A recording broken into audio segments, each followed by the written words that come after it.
तर कसं आहे पब्लिक, आज ना ब्लॉग आहे संध्याकाळीचा बरं का. आणि आता आपल्याला जायचं होतं आपल्या हरणीला आहे ना, मस्त गवाऱ्यामध्ये जाते ना, तिला वळण वगैरे लावलेलं तिथं आहे ना, तिला मस्त घेण्यासाठी जायचं होतं बरं का. मग काय इकडं मागं दिसतंय ना, ते आपलं वाड आहे बरं का आपल्या हरणीचं. म्हणजे असंच एक साध्या प्रकारे काटा वगैरे लावून वाडं वगैरे बनवलंय तिच्यासाठी. मग काय तेवढं तर निघालो बरं का मी आता घराकडनं. आणि पुढं जाता जाता बघतो तर काय, आज तर लईच काळं ढगाळ झालेलं होतं ना, आज तर लई ऊन पडलेलं होतं बरं का. आणि लईच गदारा पण होत होता आज, असं वाटतंय की लई मोठा पाऊस येईल. तेवढं तर आपल्या वाड्याजवळ पोचलं बरं का.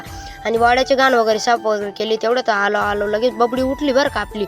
मग काय तिला म्हणतो आता थांब, तुझ्या आईला पण आता गवाऱ्याकडनं घेऊन येतो बरं का. मग काय निघालो मी आता आपल्या हरणीला घेण्यासाठी गवाऱ्यामध्ये. मग काय पुढं आल्या मस्त जिथं आपल्या गाई वगैरे येतात ना, तिथं मस्त स्टॉप आहे, तिथं आता घराचं काम चालू आहे, तिथं मस्त जाऊन बसलो बरं का मी.